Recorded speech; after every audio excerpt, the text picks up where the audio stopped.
Hello, welcome to our webinar. I'm Lorna Spargo. I'll be your host for this event. I would like to thank all of our speakers who will introduce you to the emotional impact of vehicular pedestrian interactions, collisions, and the long-term impact. We are hoping to make a difference for children in school zones and crosswalks throughout the region, and we need your help to do that. I would like to introduce to you Nancy Stammers, who's been part of the Model School Zone project specifically, but has also been a volunteer, worked on committees with Safe Communities Wood Buffalo to help improve student safety throughout the region. Nancy? Hi. So the way that we came about this project, just to give you a bit of history, we had a group of volunteers, different stakeholders throughout the region that volunteered to work with back to school safety education events. So we had pamphlets developed that was all local information. We partnered with RCMP and bylaw and went out into the school zones with all the schools in Fort McMurray and delivered safety messaging to the parents. As we were doing that, and we've been doing that for the last 3 years, so as we were doing that, we started to notice that a lot of the concerns in the school zones were indeed the parents driving through the school zones, dropping off their children, where a lot of people think that it's regular vehicle traffic that's speeding through the school zones. It's actually the parents that are causing a lot of the safety concerns. So what we did is we identified St. Martha's School as one of the schools that there was an opportunity to create a safer school zone, a safer environment for the children. So we applied for a project through Safe Kids Worldwide, and we're accepted as the only Canadian school, which we're very proud of that, the only Canadian school that was accepted on an international project to take a look at model school zones. What would a model school zone look like? What would be the opportunity to change safety in that school zone, and how can we create change through education, awareness, through enforcement, and through engineering, working with the municipality. So we embarked on that project, and it was quite a lengthy project, and then from that, which has just wound down just recently, we're taking that information as well as the other projects that were worldwide and taking the best of the best, kind of the best practices. How can we improve safety in school zones? So from that information, we're looking now, our committee is looking at rolling it out to other schools within the Fort McMurray area and in our rural communities as well. So that's kind of a background on how we got started, and hugely positive because of the quality of stakeholders, the engagement, the commitment of the stakeholders that we had involved in the project. And it's a huge thanks to them for having the passion, as well as the parents and the schools that have made this happen, because we really want our school zones safer, but also extend that out to our crosswalks, our walking, our pedestrian community. How can we make that safer within our region? Hello, my name is Melanie Kwolek. I was born and raised in Fort McMurray, Alberta. I've lived here for 41 years. I am here for 2 reasons today. One is my son Braden. He's in grade 6. He attends St. Martha. So the whole safety issue about traffic, the crossroads, is very near and dear to my heart on that level. The second reason I'm here is crosswalk safety affected me in another way, and that is to do with my daughter, Brianna Kwolek. On the morning of January 31st, 2007, Brianna was headed to school at Father Mercredi, and she had to take a transit bus. She left our home that morning, and she had to go across a crosswalk. It was a controlled crosswalk. She hit the button, and the light turned from green, yellow to red. She proceeded with caution, like we teach all of our children to do. And all of a sudden, a gravel truck with a trailer in tow, which was speeding, hit her. It hit her, it collided with her. She became somewhat attached to the front of the truck, and then was thrown 30 feet and landed on the concrete. She was gone from our house for maybe 8 to 10 minutes when I received the phone call that Brianna was hit by a truck. I was dumbfounded. I couldn't believe what happened. I thought, right away I thought, maybe she has a broken leg, so forth. I was taken by a family friend to the hospital where the paramedics had already taken Brianna. She lay there in emergency. One look at my daughter, I knew that it was not good. Our family was met by Dr. Silve and staff at the regional hospital. They told us that they were going to fly out Brianna to Edmonton.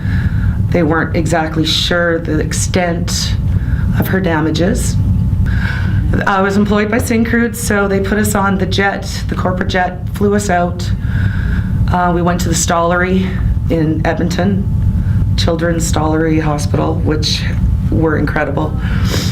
We were met by victim services, led to a room.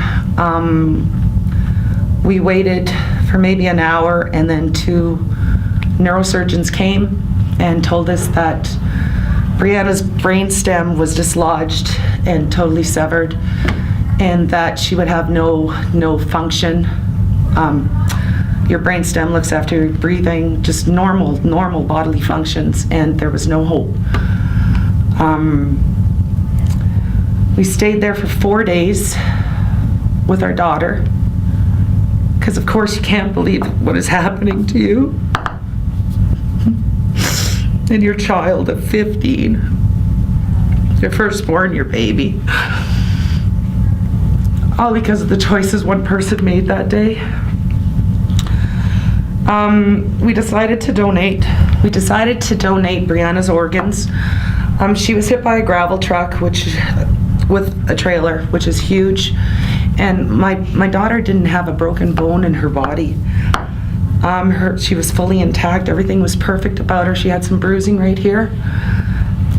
The only thing was her brainstem, which is, I think in itself, it showed me that, okay, there's a reason for that happening as well. And that's why we went ahead with the gift of life. We donated Brianna's heart, her kidneys, and her liver. So there was 4 people that were recipients. One was a grandmother in BC.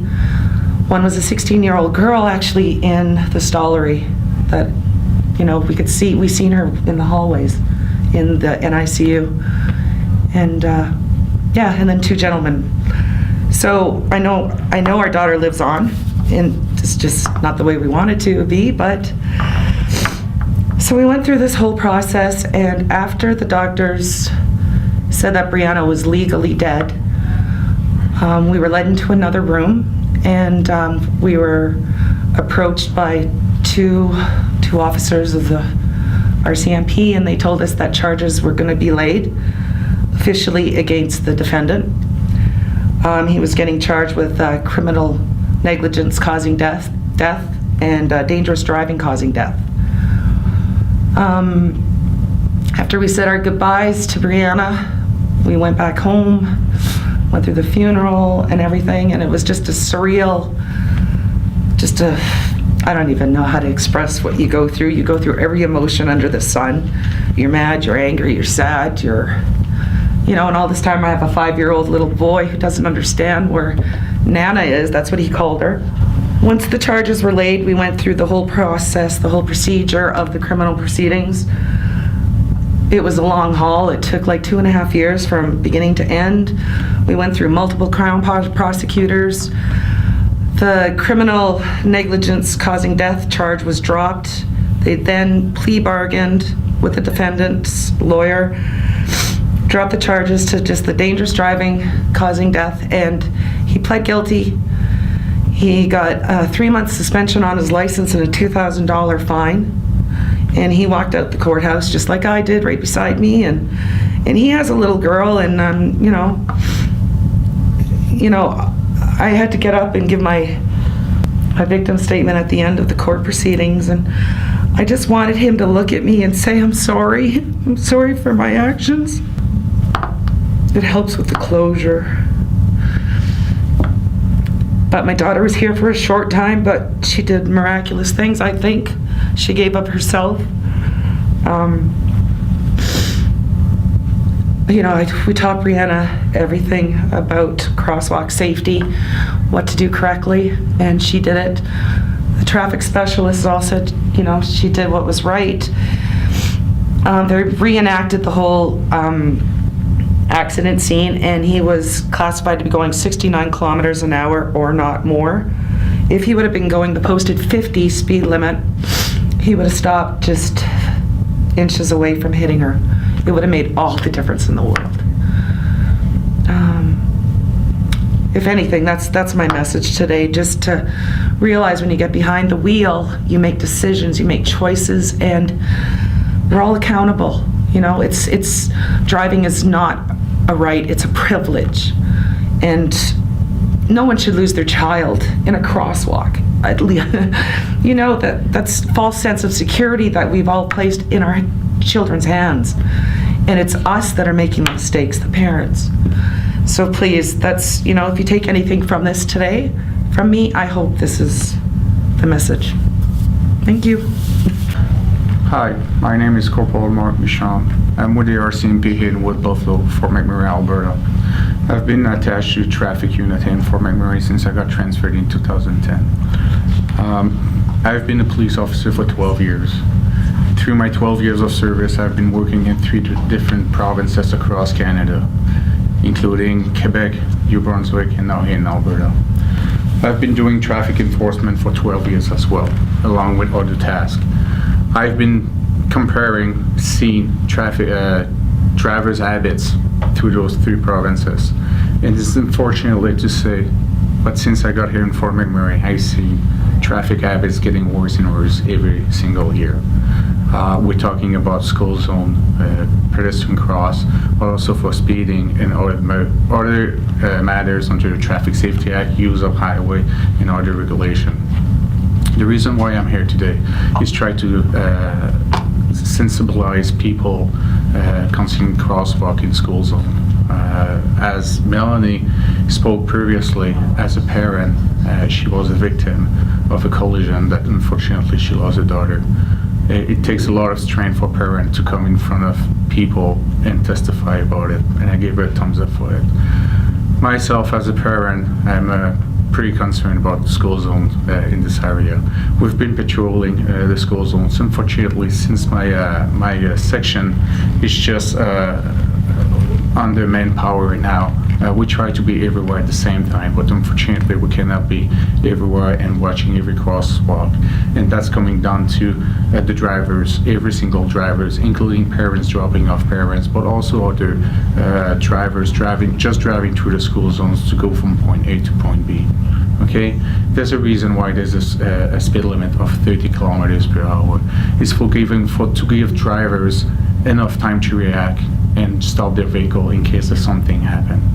In this particular case here, most of school zones are well marked on the pavement with crosswalks, and also kids in the schools are pretty well educated, and they're getting most than likely education from home, from parents as well, that are concerned about their own safety and for the safety of their kids. Most than likely, the kids will wait until they get a green hand or a little man to cross those sidewalks. Some of them, they will try to run through the crosswalk at the last minute. Be more careful for those kids. I understand when your light is green, you have the right of way, but be more careful, and you have to look around for those kids that exactly wait until the last minute just to cross. All right. Also, one main concern that we see in the school zone are the parents that are double parking in the streets. I understand there's a lot of parking to just drop off your kids, but I've seen a lot of people double parking the vehicle, put the vehicle in park, get out of the vehicle with their kids with doors open. Kids doesn't look behind if there's another vehicle coming behind. They just get out of the vehicle because mom or dad put the vehicle in park, and that's where the high risk for collision can happen. I can talk personally about collision that happened with kids in crosswalk exactly at the school zone. On that particular day, the kid was in the right of way to have the crosswalk. The driver was actually driving a truck with oversized tire. That means it was a little bit higher on the ground, and his level of sight, I can understand, couldn't see the kid, but he had a red light. And in order to proceed into an intersection, you have to make a proper stop. And when I'm talking about a proper stop, it's not slowing down, make sure there's no traffic and then turn. Or I'm not talking about what we call the American stop, like slowing down and keep rolling a little bit, and then engage. I'm talking about a complete stop. You remember when you guys went for your driving test, you had to actually do a complete stop. If you were not doing a rolling stop, you guys were losing points. Well, even if you have your driver's license for 15 years, the rules didn't change. You still have to do a complete stop before engaging into an intersection. Now, if I come back to the story or the anecdote, is on that particular day, as I said, the kid had the right of way to cross at the pedestrian, the crosswalk. The driver stopped. He looked on his right, didn't see anyone, didn't see the kid. He looked on his right, on his left, there was no vehicle coming through him. So he decided to engage and make a right turn at the red light.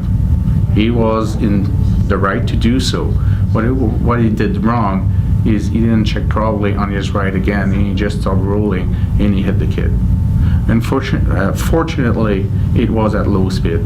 The kid did receive some minor injuries. Once again, obviously, the police get calls on the collision. Paramedic gets called on the collision scene.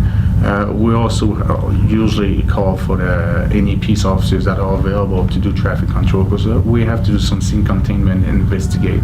But also the hardest part of all this is for us police officers, and I'm pretty sure I'm talking on behalf of paramedics and also peace officers who are attending the scenes, and also who are parents that have to see that little kid on the ground. Doesn't matter if it's your kid.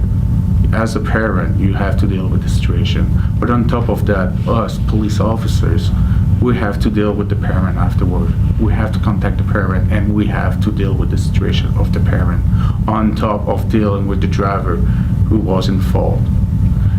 From there, there's obviously criminal investigation that's coming out of it, or provincial investigation, whether he's getting charged criminally or provincially. But also, there's always the details that are happening in the backseat that most of people doesn't see. I personally spoke with the father of the kid, and we've been talking together, and we had victim services involved as well. Victim services is a great service that we have to our hand, and we're using them at all times because they're there to help people as well. And even the father, he told me personally that before everything happened, he was just a regular driver in the city driving around, and he was, I say, cautious of driving.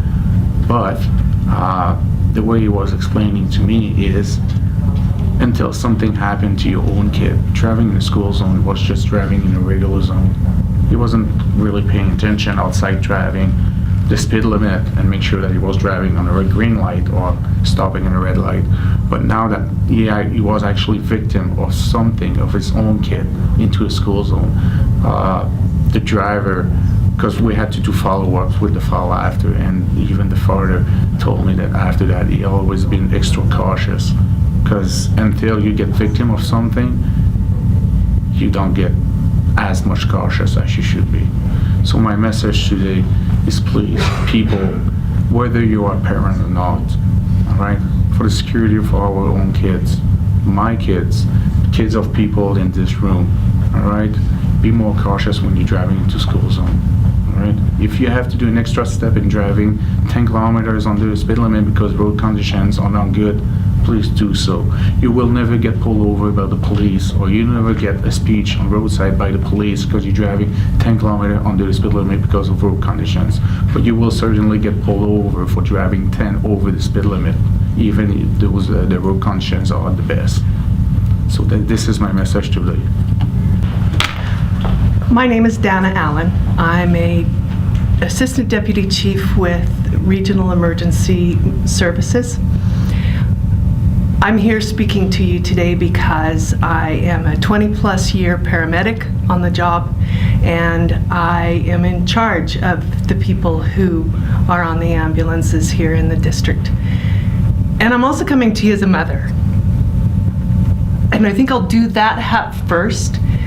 I was mentioning a story earlier with some friends that when my children all went through their crossing the road safety courses in kindergarten, where my children grew up, there was a little course, and they could learn how to walk across little crosswalks, and it was in a safe area, and they learned how to ride their little tricycles safely. And the parents all came with the children, and we got on the bus, and when we got off the bus, 75% of the parents walked their children across the street in the middle of the street after spending the whole morning learning how to walk across a crosswalk. It's not our children that don't understand. We don't take the responsibility. And I can explain that in my job, we see intersection collisions all the time with not cars, but people. And what everyone needs to understand is there are more victims than just the person on the ground. We have to understand that the people who witnessed the accident are victims now. And the people, in emergency services, everybody who responds to an incident becomes a victim. And a lot of people don't understand that we, as paramedics and police officers, get more than our share. And none of us complain about it, but you have to understand that if you say, I listened to Melanie's story talking about her daughter, I can bring those stories back in my head. I can tell you the sights and the smells. And people don't understand that there's more ramifications than just whether this little tyke lives or dies. Interesting, Mark was telling the story about the man who turned right and didn't see the child. I went to an incident very similar to that, and had the little boy in the ambulance. He was 5 years old, strapped down. His mother is hysterical. We're having to calm her down for him. She doesn't understand why we have to strap him down to protect his neck, to protect his head. So when I went to start an intravenous on this little boy, I stretched out his arm, and he had tire track marks up his arm and across his body. How do you explain that to a parent? How do you justify your driving skills or your habits to a parent? Now, the end of the story is, the happy part of this story is the little boy, because their bones are like rubber. He survived and actually wasn't severely hurt and did very well.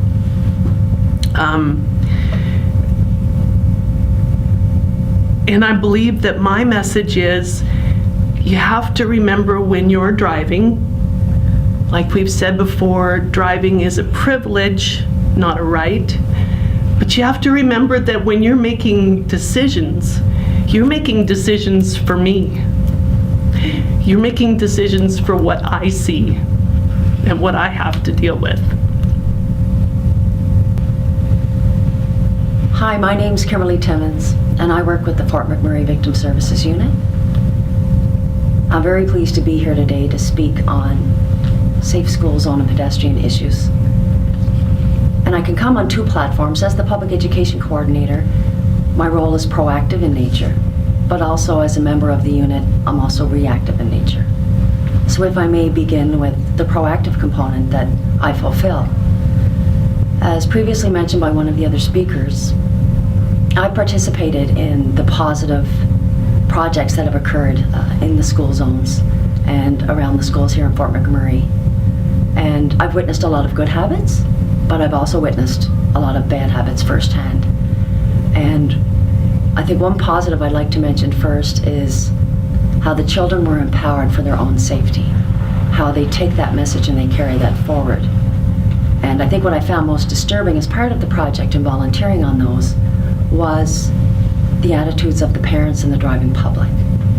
That parents would randomly stop and park wherever was convenient for them, get out of their vehicle and grab their child by the arm and drag them across the street, not take the time to walk to a crosswalk, give 15 feet either way of where their vehicle stopped, but choose to cross the highway, cross the roadway, regardless of the traffic's going to stop for them or not, because that's their mission. They have the right to cross the road, and they're taking that child behind them. And in most instances, that child isn't beside them walking casually, that child is behind them as that parent drags them across.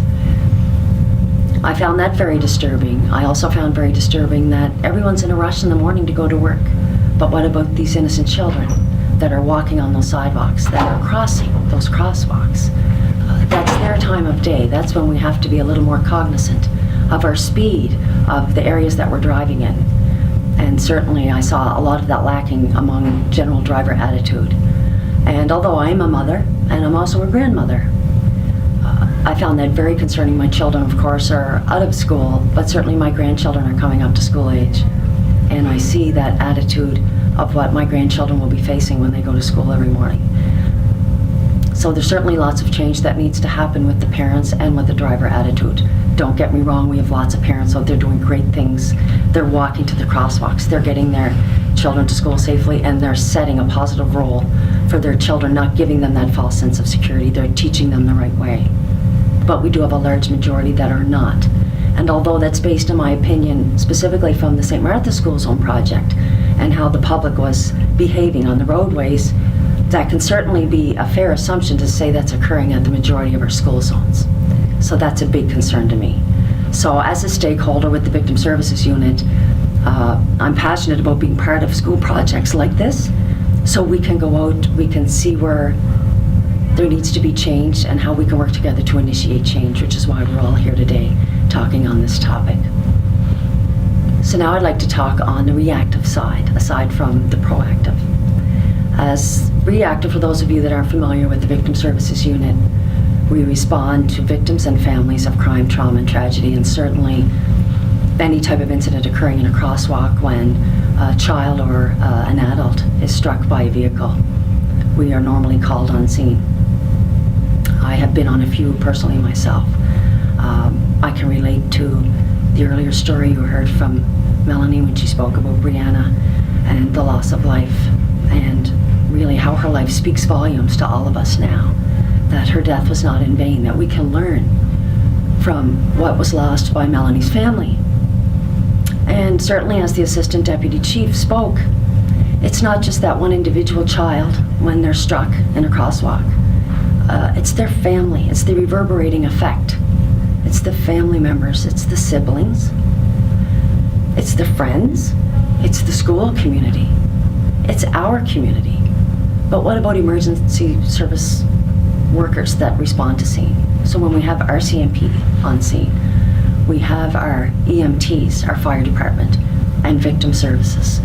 We're all trained very well, that's our job, and that's what we do every day, but we're also human beings. For as finely trained as we are, we still have a heart. And although we can deal with the matter at hand, we never forget those people and those lives that we have the privilege to touch and work with. So on behalf of the Fort McMurray Victim Services Unit, if I can leave one message here today, it's to watch out for those crosswalks. Watch out for those children. They're smaller than a lot of the hoods, the vehicles that you see stopped on that roadway, so you never know when they're behind one of them. That our children are our future. And if we can make positive change in our driving habits, be more cognizant of those school zone safety areas, then if we can make a difference in one life, then it's all been worth the effort. Thank you. Hello, my name is Brad Agodness. I'm one of the peace officers with the Regional Municipality of Wood Buffalo, and I've been there for 2 years. The reason I'm here today, I'm just going to talk a little about the habits that I see when parents are dropping off their children in school zones. One of my big concerns, safety concerns, is parents who decide to park their vehicles too close to the crosswalk. One of the bylaws that we do have in our community is you can't park within 10 meters. It's about 30 feet. Now, a lot of people ask, well, that's a long distance if you park too close to a crosswalk, but there's a reason why it's that distance, especially when a child needs to see the truck or car that's coming down the road, and the driver also has to see the child that's crossing the crosswalk. 30 feet gives you a lot of distance to look up and down the road, and a lot more notice for the driver as well. I see parents that park too close to the crosswalk, they park on top of it to bring their kid in the school. Now, my role isn't to necessarily issue tickets for that. I want to make sure that the school zones are safe as much as possible. Another concern of mine is vehicles that are seen parked in a no parking zone, because a lot of school zones have those areas, and there's a reason for that. Some of the roads have a curve in them. Sometimes they're over a bit of a hill, but the no parking zones they often are found on narrow roads as well. So those zones give more visibility to children as they're walking up and down the sidewalks. But the no parking zones, it's for safety, and I'd always advise people they need to park further away from the school zone, and perhaps they could walk with their kids to the school, because a lot of the school zones, they do have a lot of other places where vehicles can be parked. My third concern that I've seen are parents that get out of the vehicle and they're in a hurry and they'll run across the road with their kids, and they don't look both ways. Every school zone has crosswalks, and they should be used because a lot of the streets are very busy, and most of the school zones that I've seen actually have crossing guards, and in a lot of cases the children themselves are at the crosswalks to help their classmates out, and I think it's a great idea. So in the end, it's the parking habits of the parents. They just need to take more time, park further away from the school if they have to. We just want to make it safe for everyone when the kids are being brought to school. Hi, my name is Lorna Spargo. I am a member of the committee that has worked together to organize this webinar, but also as a school council chair for 2 schools in Fort McMurray, I see and have been privy to complaints and concerns by parents about driving. The majority of issues that we have in school zones are parents, but they're making quick last-minute decisions because they've got to get their kids to school and be to work on time right away. And so it's in that moment of haste that we make choices that put other people's children at risk. And we need to all stop and pause, because I don't believe that parents and drivers making those choices ever want to have to live with the consequences. We did a project with kids from grade 4 and 5 at 2 of the schools in the community, and we asked them to come up with messages for drivers that they want them to know. And they were amazing, and some of them said, this is my future. Watch out for me. Care for me like you care for your own children. And that's the message. Safe Communities Wood Buffalo and Fort McMurray has worked very hard on a number of initiatives to keep our kids safe. In this past year alone, we've worked on creating a pedestrian charter with a variety of stakeholders in the community, so that as we move forward, we're moving with the concept of children and adults being safe as pedestrians, and that those pathways are considered as equally important as the roads in our community.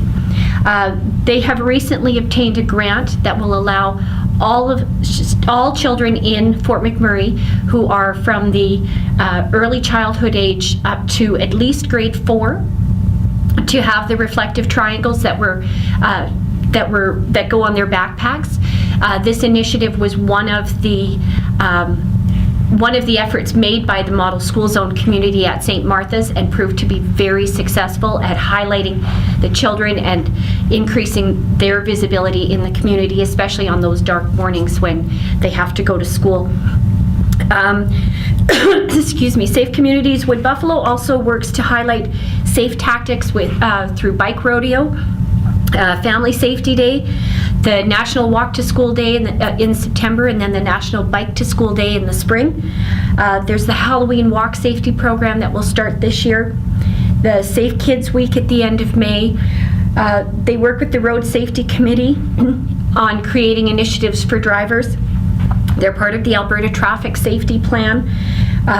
And they work with the regional municipality of Wood Buffalo and its stakeholders to improve connectivity between different locations for pedestrian safety. And that's just to name a few. I have a whole list and we could go on forever. There are people, stakeholders in this community who really, really care. They care about the safety of you and the safety of your children. And we need to work together to make those efforts and that much more effective. Thank you.